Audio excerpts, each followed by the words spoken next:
Então, vamos lá hoje mais um pouquinho, né? Vamos falar sobre ciências. Vamos dar continuidade.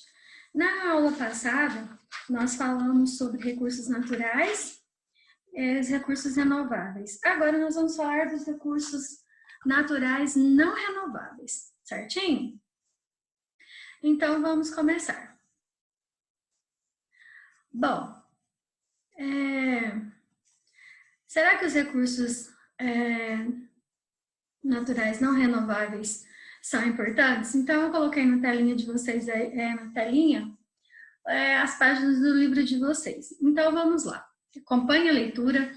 Depois vocês peguem o marcador de texto, façam uma nova leitura, marquem os itens de relevância, tá? Então, vamos lá. Os recursos naturais não renováveis são aqueles que se esgotarão no futuro caso sejam utilizados de forma contínua. Isso porque eles não podem ser recompostos, aliás, ou demoram milhões de anos para se formar na natureza em um tempo incompatível com o da vida dos seres humanos. Então, vejam bem, eles também não podem ser recompostos, os que a palavra já fala, não renovável, porque não tem como, no caso, reaproveitá-los, tá? De uma forma mais rápida, né? Não é que não tenha, mas se nós não cuidarmos do nosso planeta, daquilo que a natureza nos oferece, nós vamos acabar sem nada, as gerações futuras. Dessa forma, o uso dos recursos naturais não renováveis deve ser controlado e bem planejado para evitar o seu esgotamento. Além disso, é importante investir em pesquisas e tecnologias que permitam a substituição desses recursos por outros que sejam considerados renováveis. A seguir, veja alguns exemplos de recursos naturais não renováveis e como são usados nas atividades humanas. Então, um lá que você conhece é o petróleo, né? Do petróleo faz a gasolina. O petróleo é um material cujos derivados são utilizados em várias atividades humanas, como a fabricação de plásticos, tintas, solventes e na produção de combustíveis como a gasolina e o diesel. No Brasil, a maior parte da extração de petróleo é feita no mar. O outro exemplo é o gás natural, né?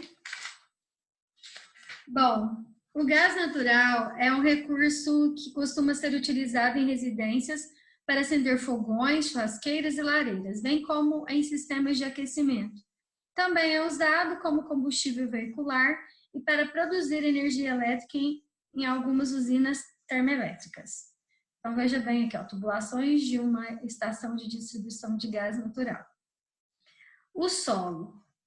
Interessante, né? O solo. O solo é um recurso natural essencial à vida no planeta. Ele é um reservatório de água e nutrientes que proporciona sustentação à vida das plantas e, como consequência, dos animais. Permite a prática da agricultura e abriga uma grande variedade de seres vivos. Então, a terra, assim como a água, é vida para nós, né? Nós temos que cuidar desses componentes aí naturais, não renováveis também. O carvão mineral. O carvão mineral é um minério não metálico extraído por meio da mineração. É utilizado como combustível para aquecer os fornos das indústrias siderúrgicas que produzem aço e ferro fundido e para produzir energia elétrica nas termoelétricas. Além disso, também é usado na fabricação de corantes, explosivos, inseticidas, fertilizantes e medicamentos. Veja só a grande quantidade de elementos que o carvão mineral produz. Os demais minérios. Aí tem uma mina de extração de minério de ferro. Tá. Há vários outros minerais e metais resultantes da mineração, como ferro, bauxita, calcário, areia, argila, manganês, ouro, prata e cobre, entre outros, que são usados em muitas atividades humanas. Esses materiais são utilizados como componentes de diversos produtos pela indústria farmacêutica e pela construção civil, por exemplo. Onde que utiliza o ferro para fazer aquelas partes de ferro numa construção, né? O calcário, a areia, a argila, que a argila faz muita coisa, né? Por exemplo, cerâmica, materiais, vasos, pratos de barro, a areia é usada para a fabricação do vidro, o ouro, né? Fabrica joias, enfim. Então, tudo que existe no planeta tem uma função e é necessário a gente colaborar com isso, né? De manter, não retirar tudo sem pensar nas gerações futuras. Lembra do desenvolvimento sustentável? Então, vamos lá. O petróleo, gás natural e o carvão mineral são conhecidos como combustíveis fósseis. Por quê? Esse nome está relacionado ao fato de que esses materiais foram formados a partir da decomposição de restos de organismos que viveram há muitos anos. Sabia disso? Seus restos foram depositados ao longo de milhões de anos e sofreram transformações pela ação da temperatura e da pressão das camadas superiores que os soterraram até formarem-se os combustíveis fósseis. O solo é formado pela degradação das rochas presentes na crosta terrestre. Esse processo pode levar milhares de anos até milhões de anos para acontecer. E por isso, a renovação dos solos não acontece em um tempo compatível com a vida humana. O mesmo ocorre com todos os minérios. A formação deles se dá por meio de transformações nas rochas que formam o planeta através de diferentes processos que podem ser bastante longos. Então, veja bem, por isso que fala não renováveis. Não vai dar tempo, por exemplo, de renovar, vamos supor, até você, porque a gente tem um ciclo de vida, né? Até você, por exemplo, tiver neto, será que já deu tempo de renovar o que foi retirado? Não dá tempo esses recursos naturais não renováveis, porque a gente tem um ciclo de vida. Então, por isso que a gente precisa cuidar desse nosso planeta. Então, vamos ver os impactos provocados pelas atividades humanas. O que causa? Muitas atividades dos seres humanos geram vários impactos negativos ao ambiente, aos recursos naturais e à saúde das pessoas, com a poluição da água e do ar e também a degradação do solo. Então, vejam bem, quanta coisa. A seguir, vamos tratar dos impactos mencionados, suas origens e consequências. Então, vamos ver a poluição da água. A poluição da água é provocada por várias atividades. Por exemplo, a agricultura pode contaminar a água de rios, lagos e lençóis freáticos ao aplicar agrotóxicos e fertilizantes químicos nas plantações. Isso aí também você já está cansado de saber, né? Quando chove ou quando a cultura é irrigada, parte dessas substâncias penetra no solo e atinge as águas subterrâneas. Elas também podem escorrer na superfície e chegar a rios e lagos próximos. Os agrotóxicos produzem efeitos, nocivos que prejudicam a vida aquática, contaminando peixes e causando sérios problemas de saúde nos seres humanos. Outra fonte de contaminação é o esgoto das casas, que, se não for coletado e tratado, contamina a água com detergentes e matéria orgânica presentes na urina e nas fezes. Nem todo mundo no Brasil tem água tratada. Da mesma forma, apenas pouco mais da metade da população do país tem a coleta de esgoto e uma parcela ainda menor tem esgoto tratado. Isso quer dizer que, em muitos casos, o esgoto é lançado diretamente nos rios ou no oceano, sem nenhum tratamento, poluindo a água e o solo, colocando a saúde das pessoas em risco. Então, não sei se vocês têm visto aí na televisão, por exemplo, o problema que nós estamos passando. Em algumas favelas do Rio de Janeiro, de São Paulo, essa semana semana passada mostrou um monte de pessoas que não tem nem água encanada, o esgoto está lá, céu aberto, aquelas pessoas vivem naquele mau cheiro. Pensa sobre isso. Né? Então, é uma bola de neve se cada um fizer a sua parte. A gente não tem que lembrar só da gente, a gente tem que lembrar do outro também, porque não vai adiantar só eu cuidar, todos nós temos que cuidar. Então, veja bem aí, ó, saída de esgoto doméstico na praia de Porto Grande, em São Paulo, São Sebastião. A mineração é outra atividade que pode contaminar a água, já que ela utiliza produtos tóxicos para a exploração dos minérios. Por exemplo, o mercúrio, que é um metal tóxico para os seres vivos, é utilizado para ajudar a separar o ouro dos outros minerais presentes no solo. Ele pode contaminar a água e intoxicar os organismos que vivem nela. Então, os peixes, as plantinhas, os outros micro-organismos, né, que vivem lá, que fazem parte do equilíbrio da natureza. Em alguns casos, os resíduos da mineração são armazenados em grandes barragens, chamadas de barragens de rejeitos.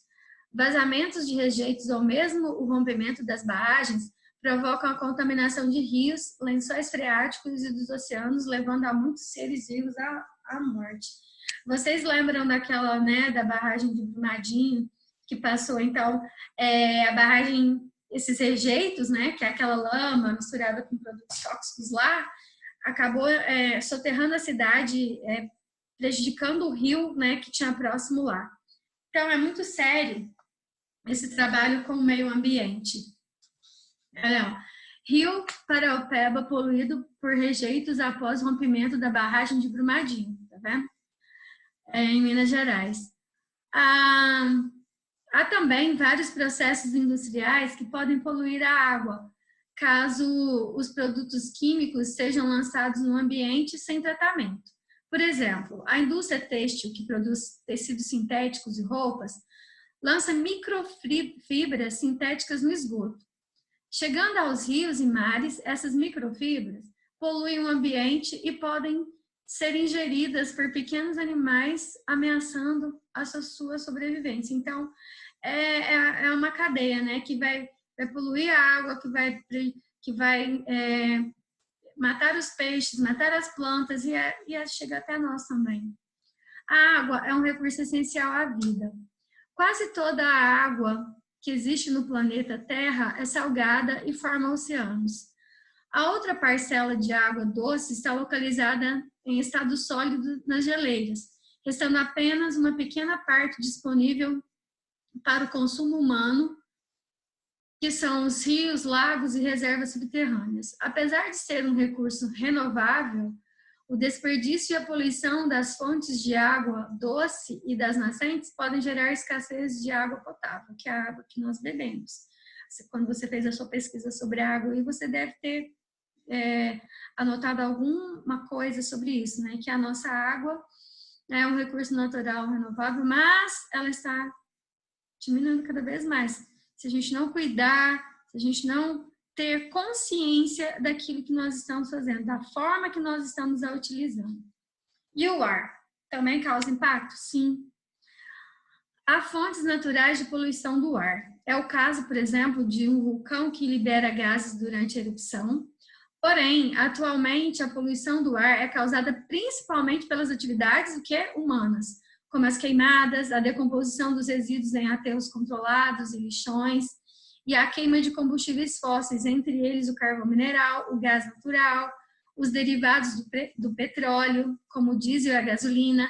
Essas atividades liberam no ar partículas poluentes e gases, como o gás carbônico e o gás metano, que causam o aumento do fenômeno do efeito estufa. Foi o que nós falamos, né? Praticamente a ação humana contribui bastante para o impacto, né, do nosso meio ambiente aí. Então, a gente precisa ter esse cuidado. Só relembrando vocês, acho que eu falei na outra aula, sobre a questão das conferências mundiais sobre o meio ambiente. Porque depois de 1972, a primeira que foi em 1972, lá em Estocolmo, na Suécia, que eles se reuniram, todos os chefes de Estado, um representante de cada país, para ver o que estava acontecendo. em cada lugar do mundo. E eles se comprometeram a cada liderança do seu país cuidar para que eles pudessem diminuir esses impactos no meio ambiente. Ainda, se não me engano, vai ter a Rio+40 ainda no Rio de Janeiro para eles conversarem. Então, nesse tempo todo até chegar agora, depois disso, eles começaram, tudo que é construído tem que ter um projeto para mostrar que não vai causar impacto tão relevante ao meio ambiente. Agora, nesse caso, nesse tempo que a gente está vivendo agora, né, não pode ter nenhuma criação de algum projeto, de alguma indústria que não tenha uma parte em que ele vai demonstrar que não vai prejudicar o meio ambiente. Então, o homem começou a se conscientizar em relação a isso. Então, olha só que interessante. Você sabia? A pecuária, ou seja, a criação de gado, é uma das atividades humanas que mais gera gases no efeito estufa no Brasil. A produção desses gases ocorre em vários processos, como de formação das pastagens, com a derrubada das florestas, no transporte de carne para frigoríficos e até pela digestão do alimento que ocorre no organismo de bois e vacas. Na digestão, há a formação de gás metano no estômago dos animais, e a maior parte desse gás é liberada pela eructação, ou seja, pelo arroto, e até pelo pum. Olha só o pum de novo aí. Até pelo pum dos animais. Então, quanto mais carnes nós comermos, mais esses gases vão ser lançados na atmosfera, porque o consumo é muito grande. E os animais precisam comer, a gente precisa comer. Então, é complicado um pouco, às vezes, a gente pensar. Mas será que não é suficiente já o que tem? A gente não consegue? Será que a gente precisa, que o homem precisa de tanta coisa assim? É um caso a se pensar, né? Então, continuando aí. A fumaça que sai dos escapamentos dos carros é formada por várias substâncias que poluem o ar. Aí agora vem a questão do efeito estufa, que você também já ouviu falar. O efeito estufa é um fenômeno natural que ocorre no planeta Terra devido à presença de alguns gases na atmosfera que envolvem o planeta. Esse fenômeno é responsável pela manutenção da temperatura do planeta, de modo que fique mais ou menos constante, ou seja, ele evita que haja variações muito grandes na temperatura. Aí tem um desenho mostrando, né, na página 81. Quando a radiação solar na forma de calor incide na superfície do planeta, parte dela é absorvida e parte é refletida. Dessa porção refletida, uma parte reflete na atmosfera e volta para a superfície, retendo o calor próximo à superfície, resultando no efeito estufa. Tá vendo? É um bate-volta ali, né? Então, como vimos, a queima de combustíveis fósseis e as queimadas da vegetação aumentam a quantidade de gás carbônico e gás metano na atmosfera. O desmatamento torna a situação ainda mais grave, pois as plantas absorvem parte do gás carbônico do ar quando realizam a fotossíntese. Lembra que a fotossíntese é o processo em que a planta produz seu próprio alimento. Então, ela precisa de luz solar, ela precisa de água e sais minerais que ela capta da terra, né? E do oxigênio, do gás carbônico, porque ela transforma tudo isso em oxigênio para a gente. Então, quando queima a planta, olha o que acontece aí. Assim, com a destruição das florestas, o gás carbônico se acumula mais rapidamente na atmosfera. O aumento desses gases eleva a capacidade da atmosfera de reter o calor, ou seja, aumenta o efeito estufa. Como consequência, ocorre o aquecimento global, que é o aumento das temperaturas do planeta. O aquecimento global tem várias consequências, por exemplo, o derretimento das geleiras e o aumento do nível do mar, mudanças no regime de chuvas, aumento da frequência de tempestades, inundações, secas prolongadas e furacões. Aumento da área de ocorrência de doenças típicas de climas quentes e alteração da composição química da água do mar, provocando a morte de seres marinhos, entre outras. Olha só o exemplo aí na outra página. O aquecimento global provoca o derretimento mais rápido das geleiras e dificulta a sua formação. Em alguns programas do Fantástico mostrou, mas você deve ter visto também em outras reportagens aí.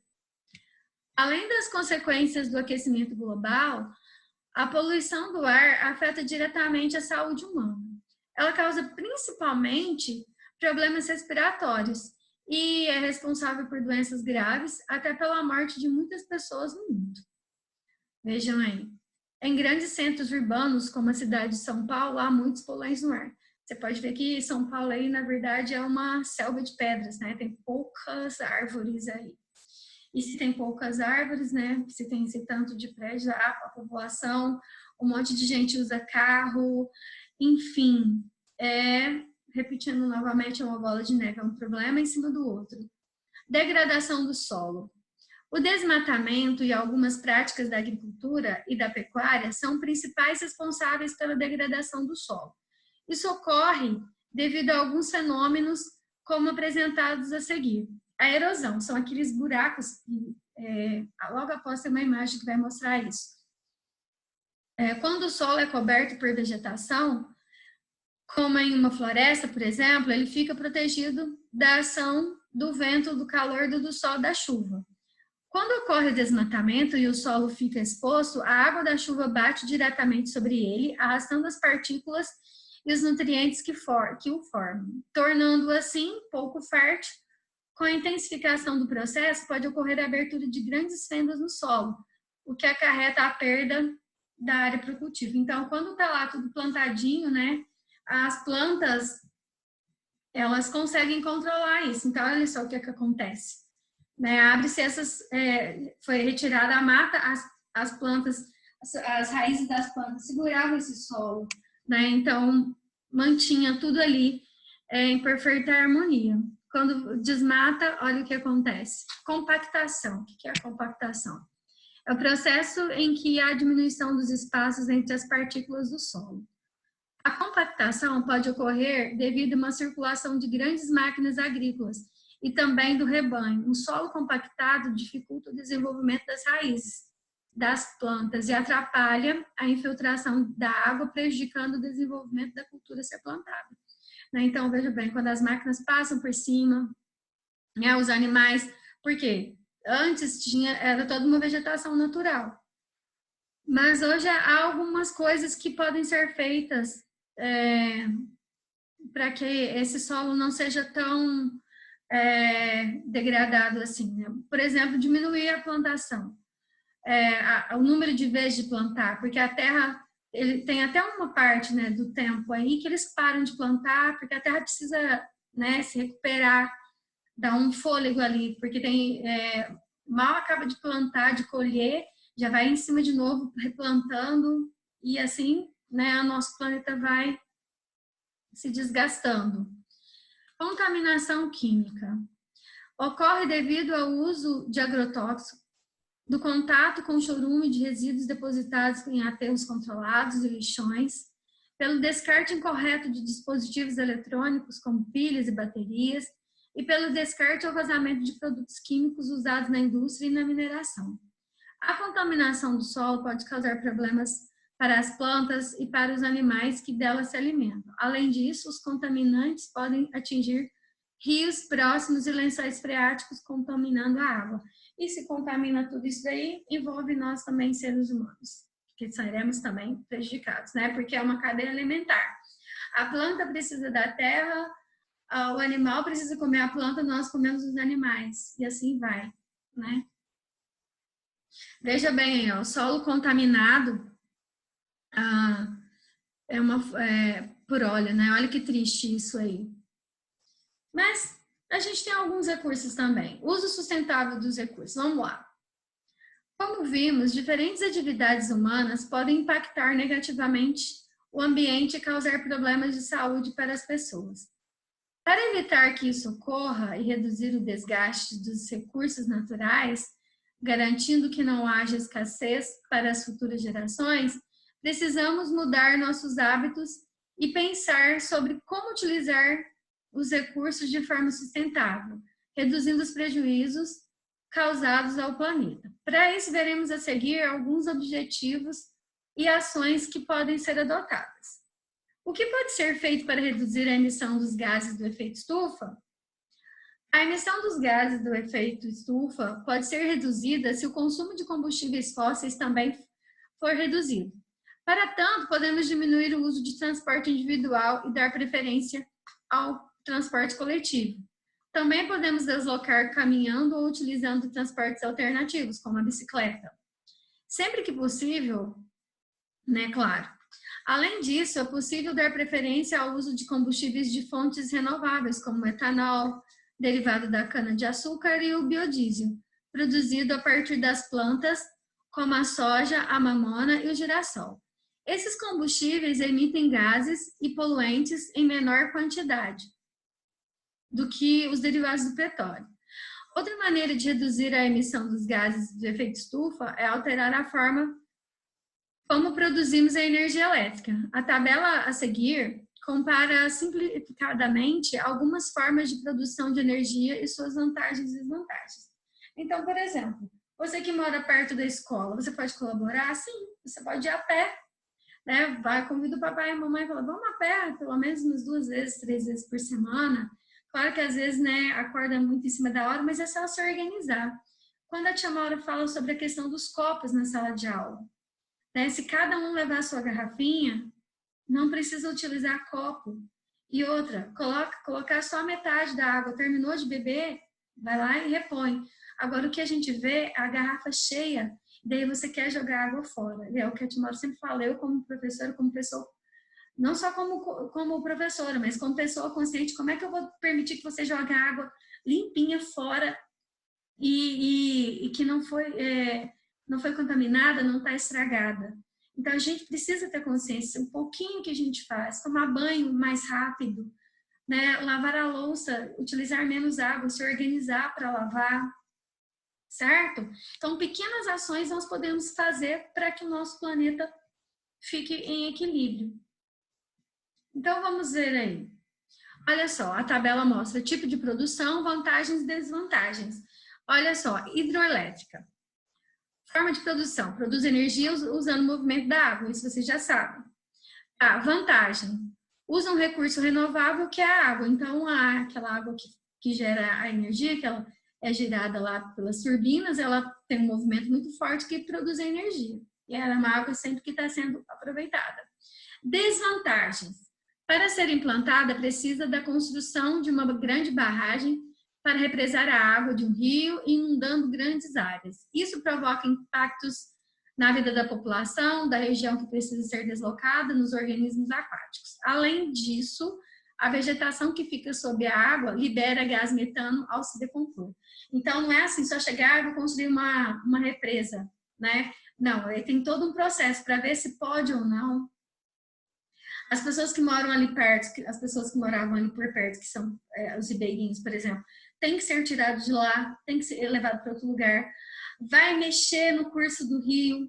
Então, existem alguns problemas, mas, né, tem a vantagem e tem a desvantagem. Aí a gente precisa verificar. Tá, termoelétrica, produz energia por meio de queima de combustíveis fósseis, o carvão ou gás natural. Vantagem, baixo custo de instalação. Bom, ela é mais barata para instalar, porém, a desvantagem, usa recursos não renováveis, polui o ar e emite gases ao efeito estufa. Viu só também? Energia eólica, produz energia usando o movimento do ar, ou seja, o vento. Beleza. Vantagens, baixo custo de instalação. Desvantagens,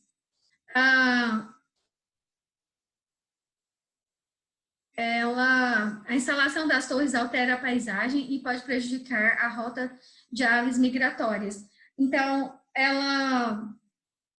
aquelas pás giratórias gigantes, elas também só podem ser colocadas em lugares que venta bastante. pode causar a morte de pássaros também, porque o pássaro não sabe, ele tá vendo aquele negócio girando, mas ele tá indo, né, para o lugar que ele sempre costuma ir. E ele não sabe, vou ter que desviar dali, né? Ele não sabe disso.